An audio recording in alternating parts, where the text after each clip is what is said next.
Welcome back to the Birch and Palms Project Management Bootcamp.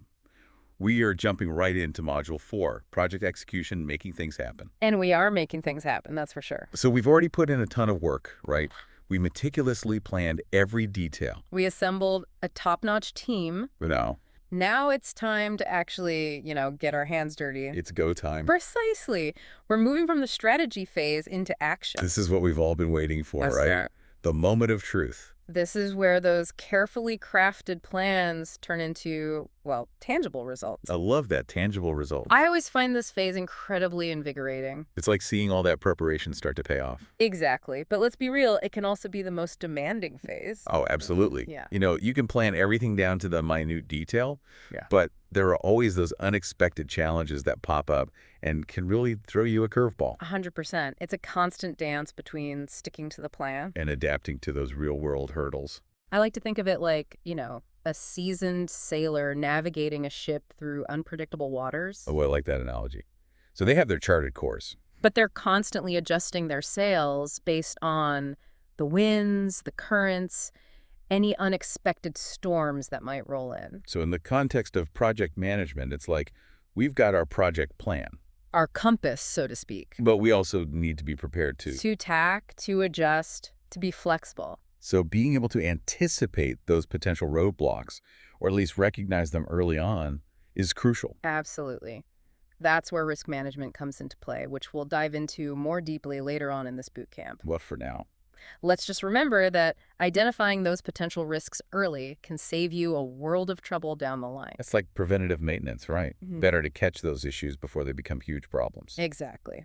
So, with all that said, let's break down how to make this execution phase as smooth as possible, how to make those plans a reality. And we're going to be using a really helpful guide today. Project Execution, the practical guide. This guide is fantastic. It really breaks down all the essential steps. So what are some initial things we should keep in mind as we move into this execution phase?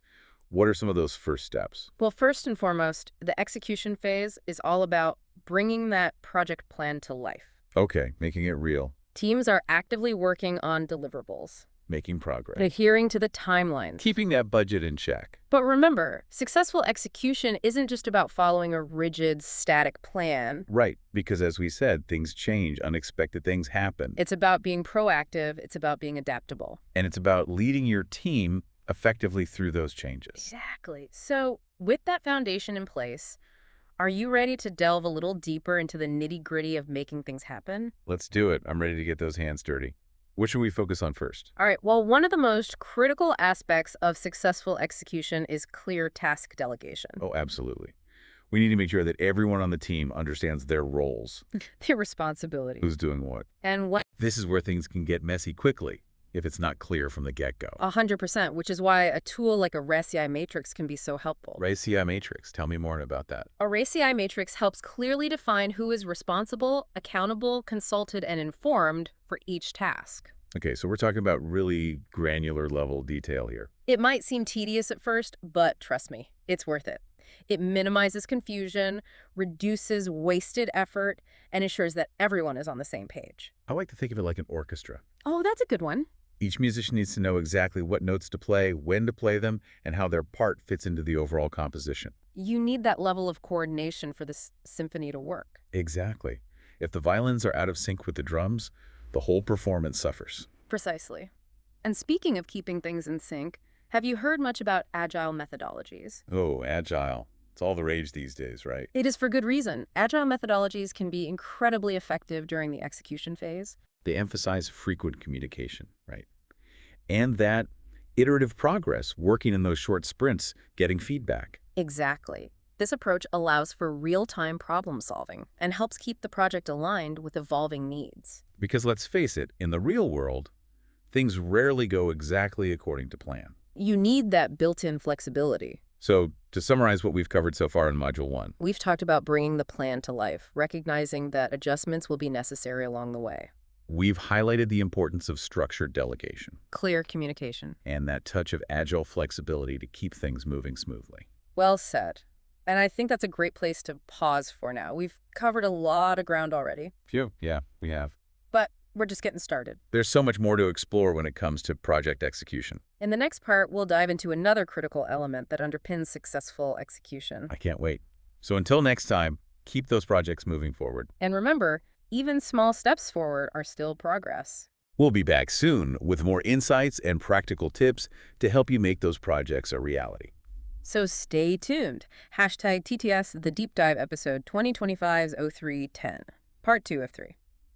All right, welcome back to Module 4, the Virgin Palms Project Management Bootcamp. Where we're really getting into the heart of project execution. We touched on it briefly in the last module, but it's so important it deserves its own dedicated spotlight. And it's something that everyone talks about, right? Communication is key. Communication is everything. You hear it everywhere, but in the context of project execution, It's not just a cliche. it really is the foundation for success. So why is it so important? What makes communication so vital during this phase? Well, think about it this way. Imagine you're constructing a building. Okay, I'm picturing it. You have architects, engineers, construction workers, all these different teams. Working together. But if they're not communicating effectively, Things can go wrong quickly. you might end up with a staircase that leads to nowhere or windows where a door should be. Oh, that's a nightmare scenario.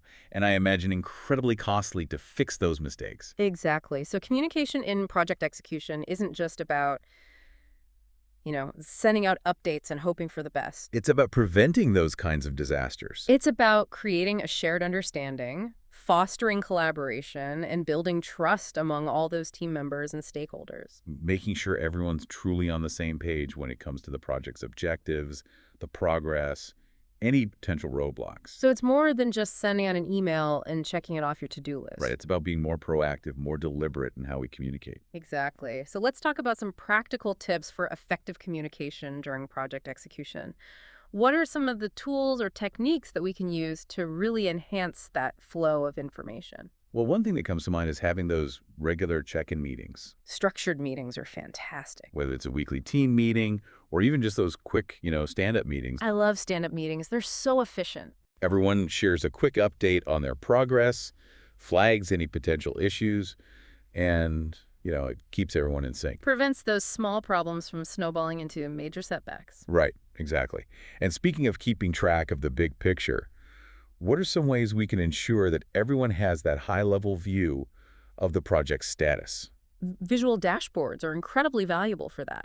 Dashboards. So we're talking about moving beyond those dense, reports, those lengthy email chains. Exactly. Dashboards make information accessible, easy to digest. They provide a snapshot of the project's progress, key metrics, any potential risks. All in a clear visual format. Love it. It's all about clarity. And then, of course, we can't forget about the power of those collaborative platforms. Well, yeah, those are essential these days. Slack, Asana, Microsoft Teams, so many options. These streamlined communication. They centralize project information. They make those real-time discussions a breeze. They've become indispensable, especially with remote teams becoming more and more common. Absolutely. And I think the key here is to choose the tools and techniques that really work best for your specific team, for the project's needs. What works for a software development team might not be the ideal fit for a team planning a marketing campaign. It's all about finding that right mix, Yeah. right? That right blend of tools and strategies. Absolutely. But beyond the tools themselves, Yeah, the human element, we need to foster a culture of open communication, where everyone feels comfortable sharing their ideas. voicing their concerns, asking for help when they need it, It's about creating that sense of psychological safety. knowing that you can speak up without fear of judgment or being dismissed. Your contributions are valued. Exactly. So to really make this work, we need to create an environment where everyone feels heard, where feedback is welcomed, and where people understand that they play a vital role in the project's success. It's about empowering people, not just telling them what to do. It's about fostering that sense of shared ownership. I love that. Now, before we move on, I want to touch on one more aspect of communication that's often overlooked. What about communicating with stakeholders who are outside of the core team? That's crucial. We can't forget about those clients, the executives, and any other key players who are invested in the project's success. Keeping them in the loop can really make a difference. Absolutely. Regularly communicating with them, sharing updates on progress, being transparent about challenges, and celebrating milestones, all of that builds trust and helps maintain those all-important relationships. Transparency is key, especially when it comes to managing expectations and ensuring everyone feels like they're part of the journey.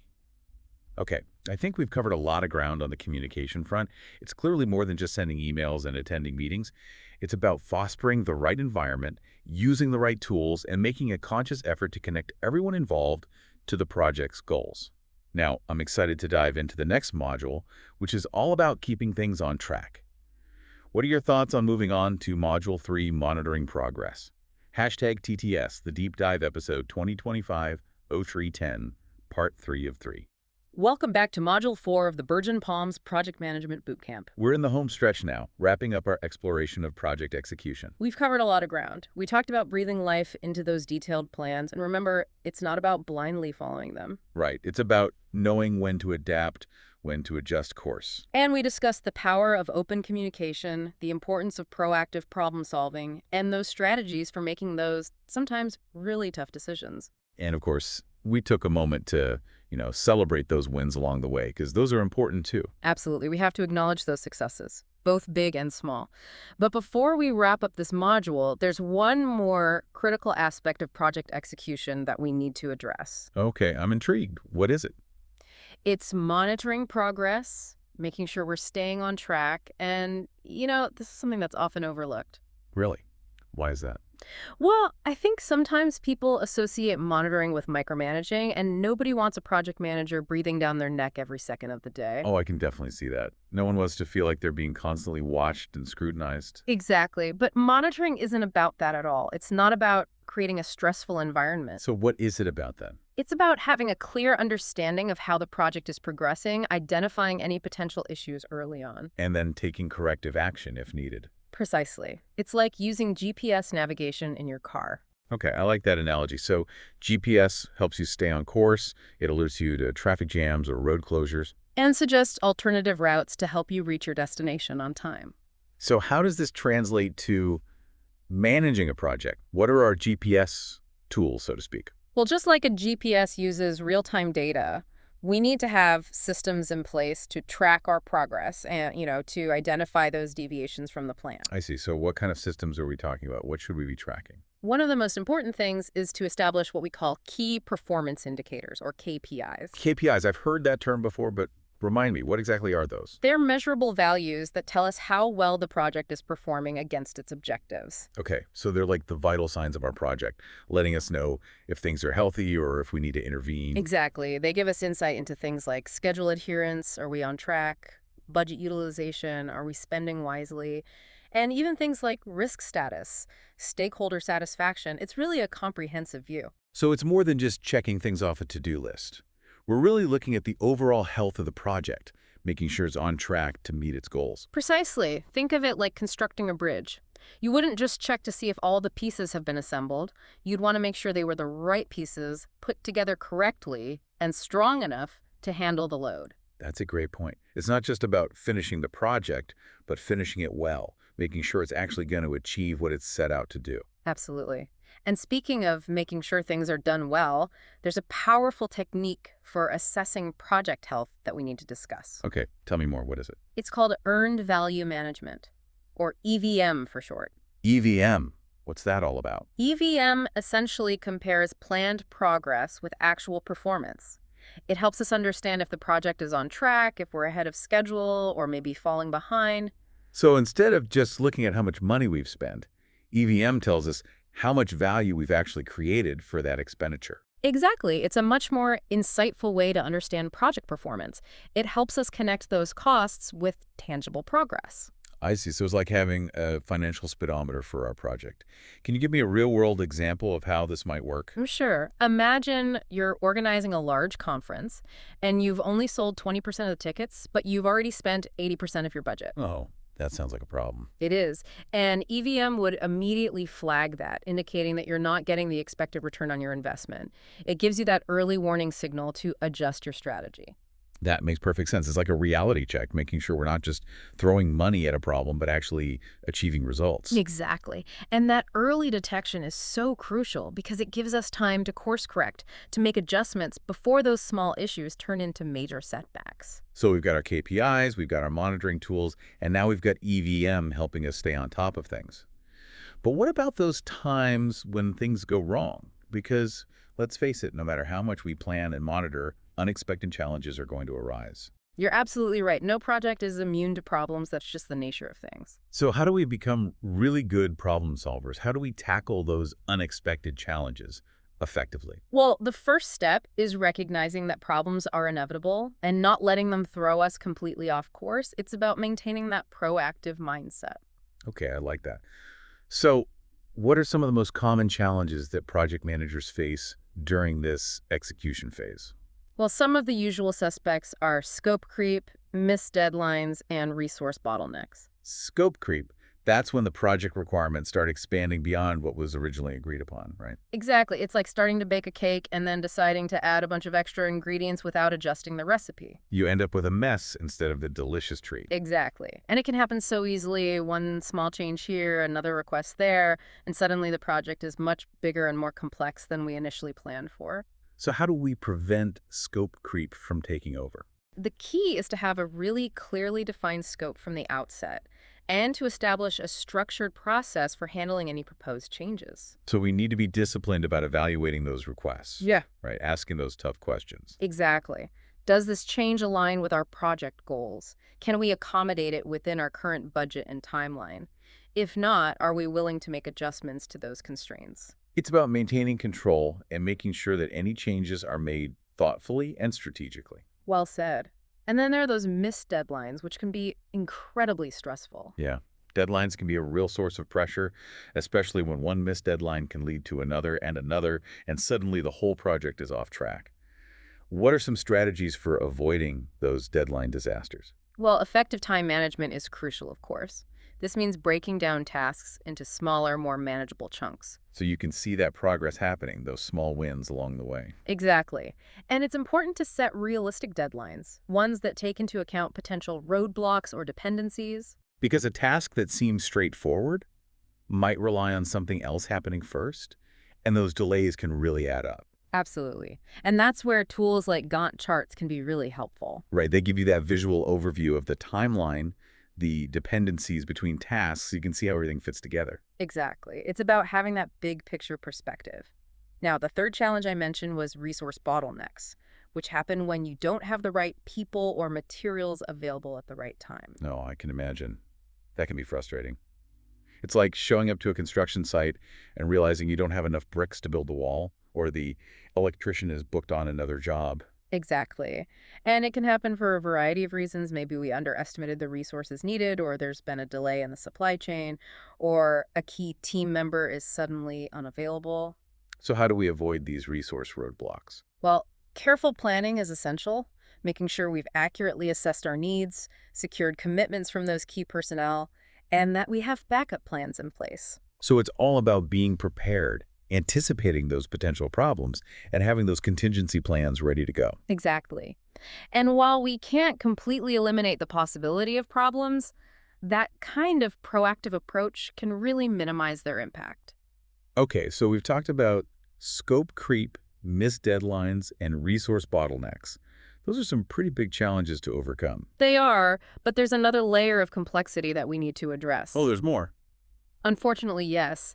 Even with the best planning and preparation, there are times when conflicts arise, especially when you have different personalities and working styles within a team. Oh, I see what you mean. It's that classic saying, too many cooks spoil the broth. Or in this case, too many conflicting opinions can derail a project. Exactly.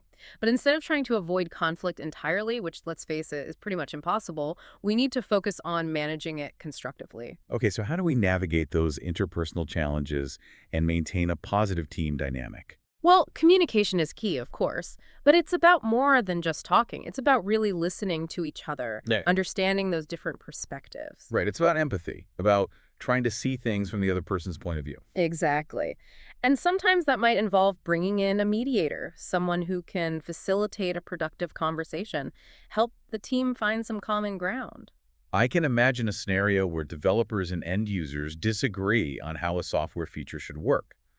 A mediator could help them bridge that gap. That's a great example. And in addition to mediation, there are other techniques for managing conflict effectively.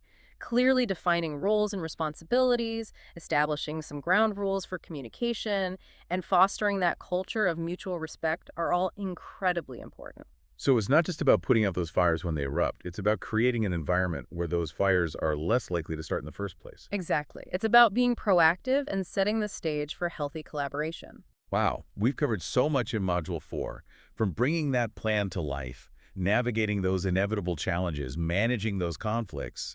It's been a whirlwind. It has been quite a journey, but it's all essential knowledge for anyone who wants to become a successful project manager. All right, let's recap those key takeaways. We started by talking about the importance of proactive management, the ability to adapt during that execution phase. Remember, it's not about rigidly following the plan, it's about knowing when to adjust course. Then we emphasized the critical role of communication. Clear, consistent, multifaceted communication. It's really the glue that holds everything together. We explored the importance of monitoring progress, using tools like KPIs and EVM to track performance, identify those potential issues early on. Think of it as having a real-time dashboard for your project, helping you stay on course, make those necessary adjustments. And lastly, we discussed the power of proactive problem solving and conflict management, because challenges are inevitable. Absolutely. How we handle those challenges, that's what really determines the success of our projects. So listeners, here's your action step for this lesson. Take a look at a current project you're working on and ask yourself, are there clear milestones in place to track progress? Is communication flowing smoothly within the team? Are you monitoring performance and making adjustments as needed?